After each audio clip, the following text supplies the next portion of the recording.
નમસ્કાર, આપ જોઈ રહ્યા છો સ્પેશિયલ રિપોર્ટ. આપની સાથે હું છું ઝરણા. અયોધ્યામાં રામ મંદિર બનવાનું શરૂ થયું છે, પરંતુ તેના કારણે દેશના દુશ્મનોમાં હડકંપ મચ્યો છે. ચીન હોય કે પછી પાકિસ્તાન, તેણે દેશની એકતા પસંદ નથી આવી રહી. એટલે તો અયોધ્યા પર આતંકી હુમલાનું ષડયંત્ર રચવામાં આવ્યું છે. સૂત્રો પાસેથી માહિતી મળી છે કે દિલ્હીથી ધરપકડ કરાયેલ ISISના આતંકીએ કબૂલાત આપી છે કે તેના નિશાને દિલ્હીની સાથે રામનગરી અયોધ્યા પણ હતી. તારીખ અને સમય નક્કી હતો. આતંકવાદી પોતાના હુમલાને અંજામ આપવાના જ હતા, પરંતુ તેના ષડયંત્રનો પર્દાફાશ થઈ ગયો.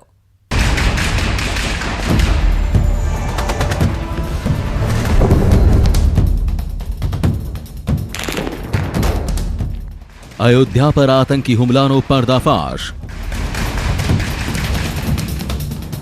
आतंकना निशाना पर रामनगरी. दिल्हीथी ISISनो आतंकी सकंजामा. शिलान्यास स्थल पर ब्लास्ट करवानुं षड्यंत्र. दिल्लीना धौलाकुआ विસ્તારમાંથી ISISના એક આતંકીને દિલ્હી પોલીસની સ્પેશિયલ સેલે દબોચી લીધો છે. બાદમાં પોલીસના ડરથી આતંકવાદીએ પોતાના તમામ રાઝ ખોલી નાખ્યા. આતંકીએ જે ખુલાસા કર્યા તેનાથી હિન્દુસ્તાનના દુશ્મનોની વિચારધારાનો પણ પર્દાફાશ થયો. દિલ્હીના ધોળાકુવામાંથી પકડાયેલ આતંકીની પૂછપરછમાં તેણે પોતાનો પ્લાન પોલીસ સમક્ષ ખુલ્લો કરી દીધો છે.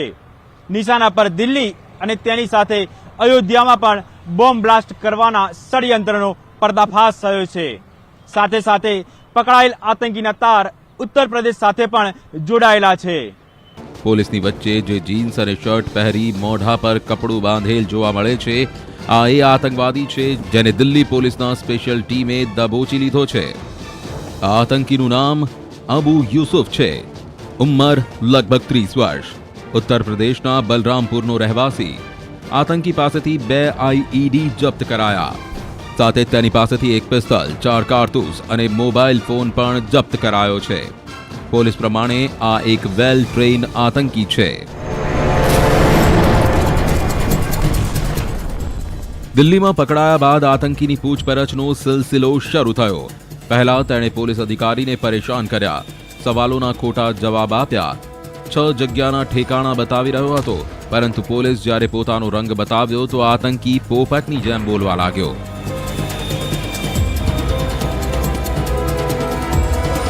દિલ્હીમાંથી પકડાયેલ આતંકી અબુ યુસુફે અનેક ખુલાસા કર્યા છે. દિલ્હીમાં પણ તે અનેક જગ્યાએ બોમ્બ બ્લાસ્ટ કરવાનો હતો અને તેના માટે તેણે રેકી પણ કરી હતી. જો કે તેના મોઢામાંથી અયોધ્યા શબ્દ સાંભળીને જ અધિકારીઓ પણ ચોંકી ઉઠ્યા અને તેની પૂછપરછમાં પણ અનેક ચોંકાવનારા ખુલાસા થયા છે. જે અયોધ્યામાં પ્રધાનમંત્રી મોદીએ 5 ઓગસ્ટે ભવ્ય રામ મંદિરના પાયા નાખ્યા.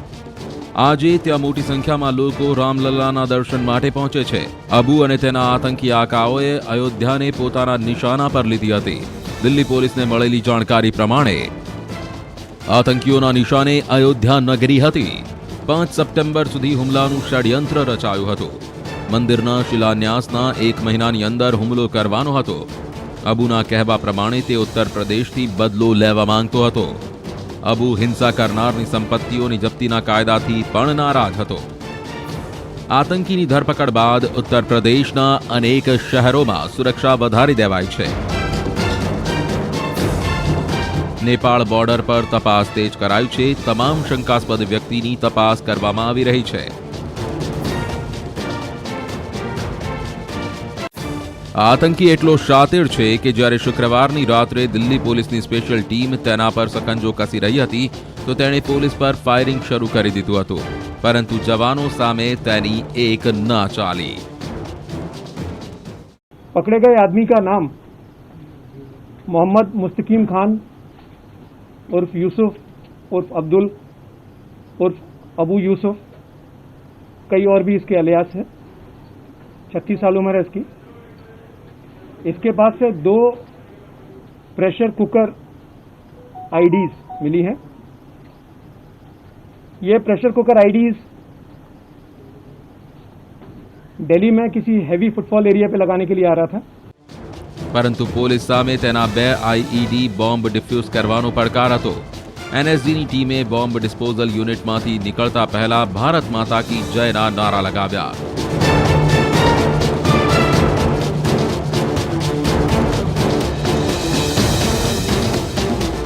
ભારત માતા કી જયના નારા સાથે ઘટના સ્થળે પહોંચેલી એનએસજીની ટીમે બંને બોમ્બ ડિફ્યુઝ કર્યા. એનએસજીની બોમ્બ ડિસ્પોઝલ યુનિટે આઈઈડીને ડિફ્યુઝ કર્યો. પાર્ક નજીક 3 થી 4 ફૂટનો ઊંડો ખાડો ખોદવામાં આવે છે, જેની ચારે બાજુ માટી નાખવામાં આવે છે અને તે જગ્યા પર બોમ્બ ડિફ્યુઝ કરવામાં આવે છે.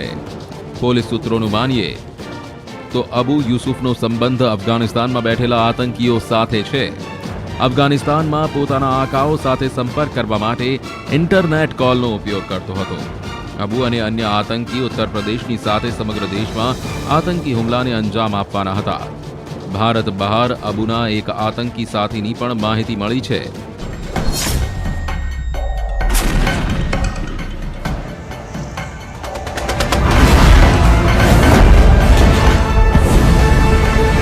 પોલીસ તપાસમાં આતંકી અબુએ અનેક ચોંકાવનારા ખુલાસા પણ કર્યા છે.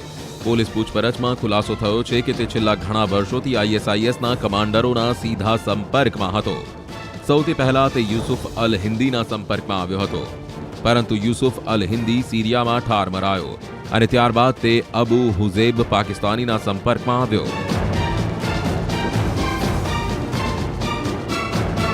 પોલીસ તપાસમાં તે પણ ખુલાસો થયો છે કે દિલ્હીમાં તે લોન વુલ્ફ અટેકની ફિરાકમાં હતો. ધરપકડ કરાયેલ આતંકી અબુ યુસુફના કહેવા પ્રમાણે તેના આકાઓએ તેને રામ મંદિર, સીએએ અને ઉત્તર પ્રદેશમાં જાણી જોઈને મુસલમાનોને નિશાન બનાવવાની કહાની કહીને ભડકાવ્યો હતો અને તેનો બદલો લેવા માટે તેને અહીં મોકલવામાં આવ્યો હતો. જો કે પકડાઈ જવાથી સમગ્ર પ્લાન નિષ્ફળ ગયો. અબુ યુસુફ 15 ઓગસ્ટની આસપાસ દિલ્હી આવવાનો હતો, પરંતુ તે સમયે દિલ્હીમાં હાઈ સિક્યોરિટી હોવાથી તે નહોતો આવ્યો. દિલ્હીમાં ઘટનાને અંજામ આપ્યા બાદ અબુ તેના આકાઓએ આત્મઘાતી હુમલો કરવાના આદેશ આપ્યા હતા, પરંતુ આત્મઘાતી હુમલો ક્યાં અને ક્યારે કરવાનો હતો તેની માહિતી અબુને નહોતી મળી. હાલ પોલીસ અબુ યુસુફના રિમાન્ડ મેળવી વધુ પૂછપરછ કરી રહી છે. પોલીસ તપાસમાં દિલ્હીમાં તે કોના સંપર્કમાં હતો, તેનો પ્લાન શું હતો, ક્યાં અને ક્યારે આઈઈડી બ્લાસ્ટ કરવાની ફિરાકમાં હતો, તે તમામ સવાલોનો જવાબ મળશે.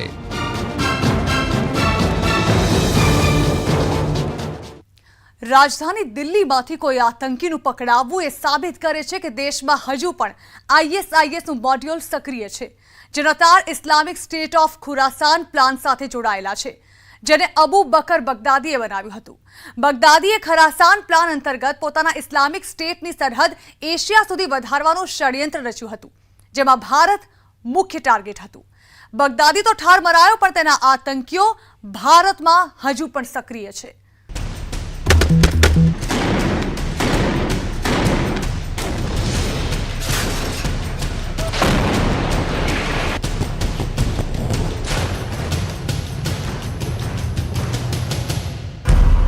માર્ચ 2017ના રોજ 11 કલાક સુધી ચાલેલી અથડામણમાં ઉત્તર પ્રદેશ પોલીસે આતંકવાદી સૈફુલ્લાહને લખનૌમાં ઠાર કરી દીધો. આતંકી પાસેથી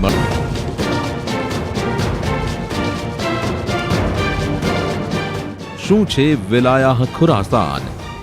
વિલાયાહનો મતલબ થાય છે પ્રાંત, એટલે કે રાજ્ય. મધ્ય ફારસીમાં ખુરનો મતલબ સૂરજ અને આસાનનો મતલબ આવવું થાય છે. સીધી ભાષામાં સમજીએ તો ખુરાસાનનો મતલબ એ જગ્યા છે જ્યાંથી સૂરજ આવે છે, મતલબ પૂર્વી જમીન, અને વિલાયાહ ખુરાસાનનો મતલબ થયો પૂર્વોત્તર રાજ્ય. મહત્વનું છે કે આઈએસઆઈએસની નજર ભારત સહિત અન્ય દેશો પર હતી. આઈએસઆઈએસ અહીં ખલીફા રાજની સ્થાપના કરવા ઈચ્છતું હતું. અહીં આતંકીની કહાની લખવી ઈચ્છી રહ્યું હતું.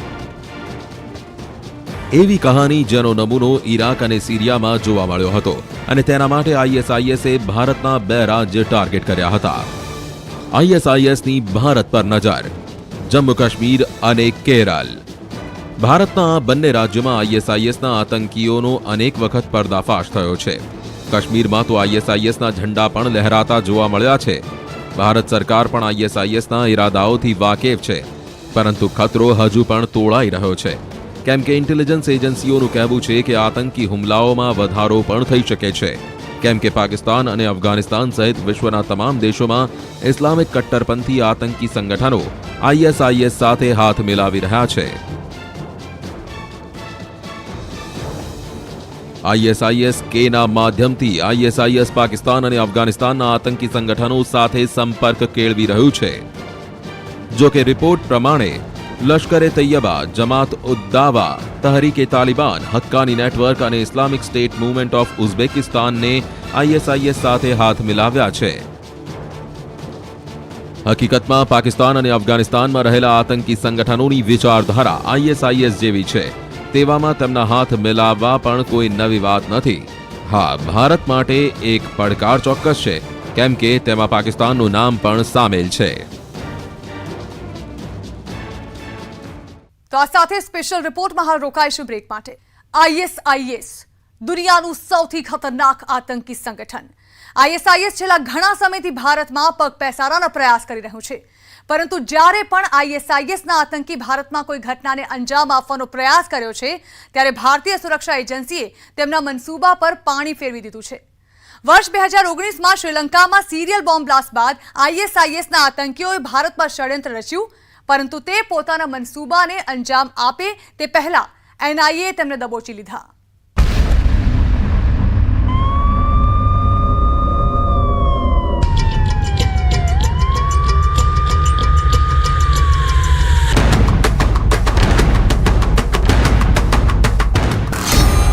रियाज उर्फे रियाज अबू बकर उर्फ अबू दुजाना,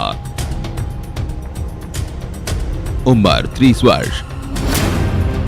भारतમાં શ્રીલંકાના મોડ્યુલ પર આતંકી હુમલાનું ષડયંત્ર.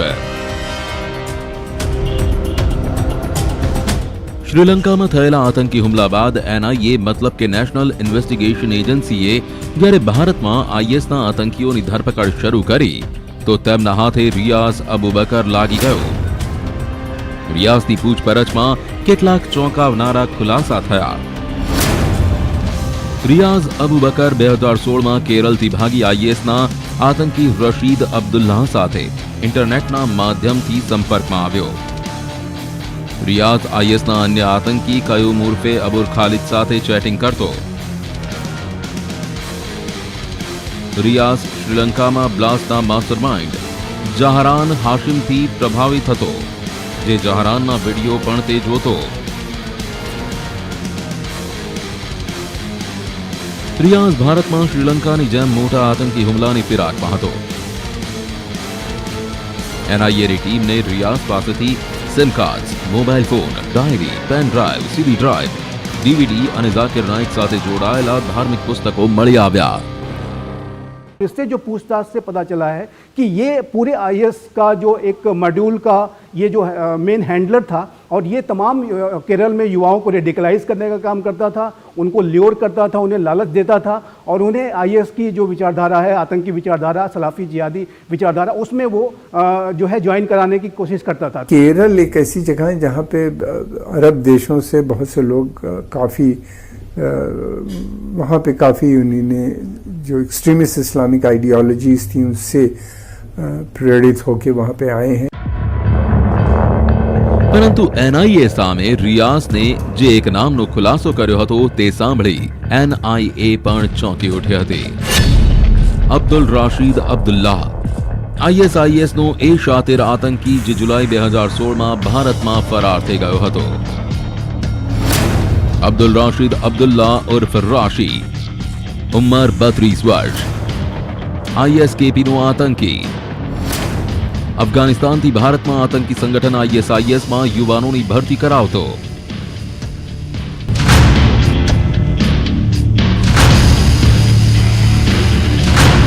આ ચહેરાને પણ જરા ધ્યાનથી જુઓ. ભારતની સુરક્ષા એજન્સી NIA પ્રમાણે આ શખ્સ હિન્દુસ્તાન માટે સૌથી મોટો માથાનો દુખાવો બની ચૂક્યો છે.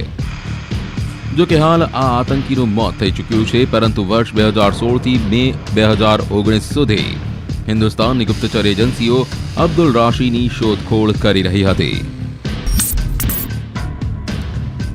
હકીકતમાં અબ્દુલ રાશી એ આતંકી હતો જેણે પોતાના આકા અબુ બકર અલ બગદાદીના ઇશારે ભારતમાં તબાહી અને બરબાદી ફેલાવવાનો એક ઓડિયો જાહેર કરી ભારતની એજન્સીઓને 2 વર્ષ પહેલા ધમકીઓ આપી હતી। आईएस के जो भारतीय मूल के जो भी आतंकी हैं उसमें अब्दुल्ला एक प्रमुख स्थान रखता था और ये मारा जा चुका है। लेकिन इसके साथ और भी जो केरला के 2016 में भागे हुए भारतीय युवक थे, भारतीय मुस्लिम युवक थे, वो जाकर के अभी भी वो अफगानिस्तान और अन्य जगहों पे वो शरण लिए हुए हैं। और कई उसमें ऐसे हैंडलर्स हैं कि जो कि सोशल मीडिया को पूरी तरह से संचालित करते हैं। आईएसआई सक्रिय है, वो इस तरह भड़काने का काम। अभी दूसरी बात ये कि लश्कर तैयबा और जैश ए मोहम्मद, ख़ासतौर से जैश ए मोहम्मद के जो इंडिया सेंट्रिक जो मैगज़ीन निकली है, जिसके मदीना जिसमें अभी जो आर्टिकल्स आए हैं जिस तरह के जहाद को लेके और भारत के बारे में जिस तरीके से लगातार बातें की जा रही हैं, तो वो प्रोपेगेंडा, वो काम अभी भी जारी है। तो जिसके कारणवश ये लड़कों को भड़काने का काम उसी तरह चल रहा है जैसे पहले चल रहा था, बल्कि और सक्रिय हो गए हैं। और अब आईएस के नाम या आईएस भी काफ़ी एक्टिव नज़र आती है इस पूरे क्षेत्र में।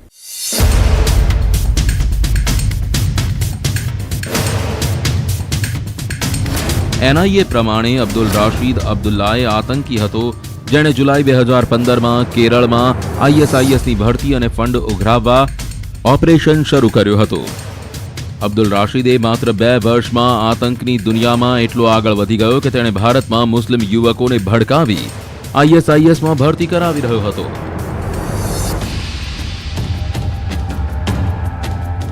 અબ્દુલ રશીદ અફઘાનિસ્તાનના નંગરહાર વિસ્તારમાં બેસીને આઈએસકેપી મતલબ ઇસ્લામિક સ્ટેટ ખુરાસાન પ્રોવિન્સના આતંકી કારોબારને વિસ્તારવાના ષડયંત્ર પર કામ કરી રહ્યો હતો।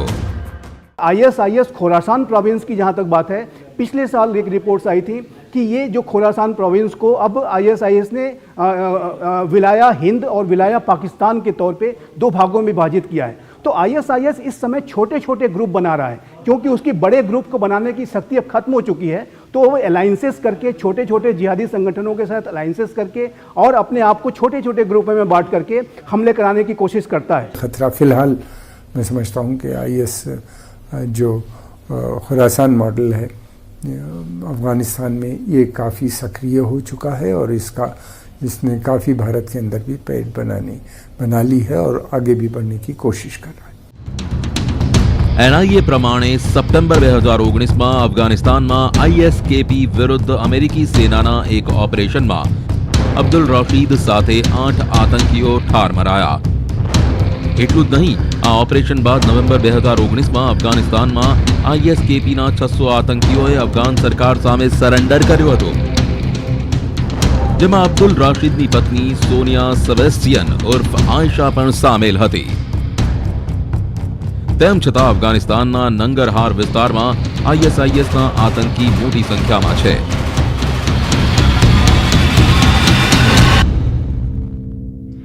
તો આ સાથે સ્પેશિયલ રિપોર્ટ અહીં સમાપ્ત કરીશું અને વધુ સમાચારો માટે આપ જોતા રહો ન્યૂઝ 18 ગુજરાતી।